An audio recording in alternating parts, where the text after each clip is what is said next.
I feel like this top looks really strange.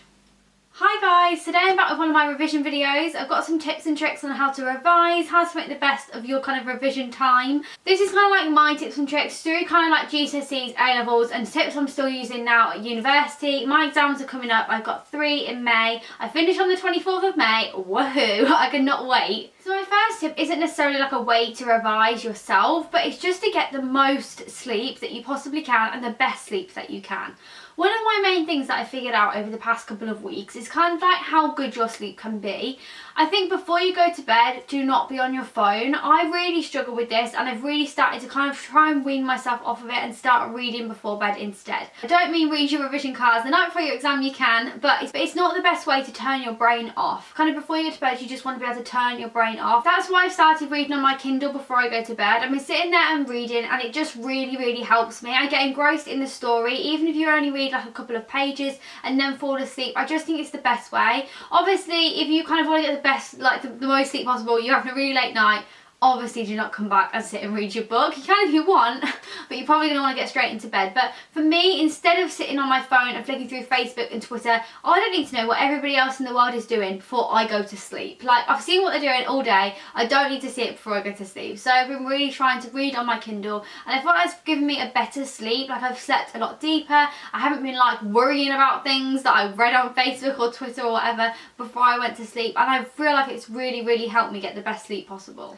My next thing, and you all know what's coming, is cue cards. All I ever go on about is cue cards and it's the only way I revise. If you're sitting there and going, what the hell are cue cards? It's these things. The little pretty colourful things. You get white ones too. You get them in all different sizes that have just got the lines on them. People call them record cards as well. What I do is write kind of like notes on here, and I have got revision cards somewhere that I've actually written notes on for one of my exams. But you write kind of like bits and bobs that you need for revision and stuff like that. Not kind of the whole textbook on one card, just little bits and bobs that you need to remember. If you're revising for maths or business or something like that, put equations on there, or for science or something like that, put equations on there. Or like if you're in GCSEs and you need to remember like the periodic table, put kind of like elements on there, all different things like that. This is my absolute favourite way to revise, especially because there's lots of different coloured revision cards that you can get. As you see, I've got lots of different colours here in my revision pack. I'm going to be using a different colour of these for each of my exams. I've got 3 exams, so I will use them like different ones for different days. They're my absolute favourite things. I love them. It's my favourite way to revise. And also, just kind of like you go through your textbook, highlight bits that you want to write on there and then pop them on the cue cards. It's the best way. My next thing I would say is ask people to quiz you. Me and Bradley did this really well because we picked similar subjects in A-levels and GCSEs. So in both of those, we kind of like helped each other. We'd go through things, we'd have cue cards together, and then we'd sit there and go, right, so what happened in Haiti earthquake, blah, blah, blah. Anyway, and then be like, how many deaths? And that really helped. I think when you ask someone that doesn't necessarily know the subject, it's slightly more difficult to do, because say you ask your parents or your brother that doesn't really know what you're going on about, it is more difficult. Because if you say something that's slightly different, they'll be like, no. Whereas your answer might have been right, but it might just not be what's on your cue card. Do you understand what I mean? To pick kind of a friend or anyone that's doing like a similar subject to you to go through, quiz each other on it. We used to do it at school as well when we were sat in like 6th form, in the little like 6th form area. We used to sit and everyone used to quiz each other with their cue cards, especially like in exam periods. One of my main things that I used to do was read the information out loud to myself. I used to sit there, I still do that now. I sit there with the cue card and I would just speak to myself until it goes in. I think some people like to sit down and write it down over and over again. I prefer to sit down and I talk it out to myself. I'll just sit there and read the cue card until I can put the cue card away and I will say exactly what's on the cue card. That works better for me to memorise exactly what's on the cue card rather than just the information. Does that make sense? Like just kind of like exactly the words I've written. Another little tip I've got here is to kind of like make a storyline out of your revision. I'm really sorry, but this top's really frustrating me, so I'm trying to like put my hair here. My next tip would be to make a storyline out of your revision.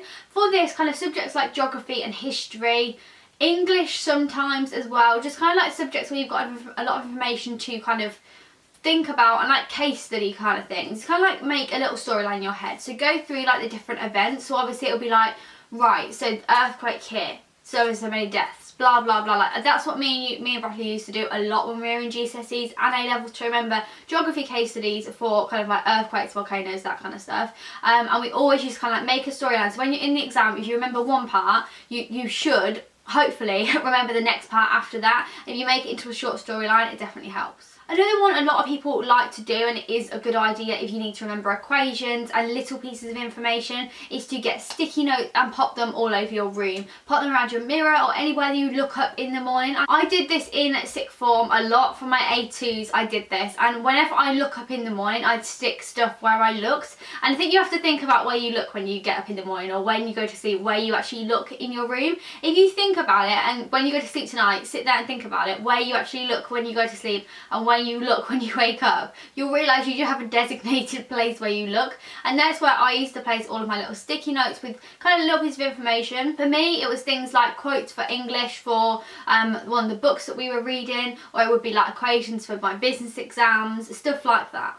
Along with the cue cards, on my absolute top tip is to do past papers. This is a lot more difficult at uni because you can't just go online, find them like on AQA or whatever like that, and then do them. On A-levels and GCSE it was so much easier. I remember maths GCSE, I did every single past paper there was possibly to do, and that's one thing that I will like swear that's what helped me pass my maths GCSE. It's kind of like looking at the different questions and just working out whether you can answer them or not. This obviously works better for some subjects more than others. Obviously some subjects are more coursework based, or you've got an exam that you can't really do a past paper for, then that's no good. But personally, the subjects that I did, I really helped myself with past papers in A-levels and GCSE. And again in uni. In uni they are putting past papers kind of like on our online area type thing for our course, and we can still do them. What I mean is that you only get the ones given by the uni, because you can't just go online and type MMU business management paper, like it won't come up. My last tip would also be to not overdo it. I just think sometimes revision is so like push, and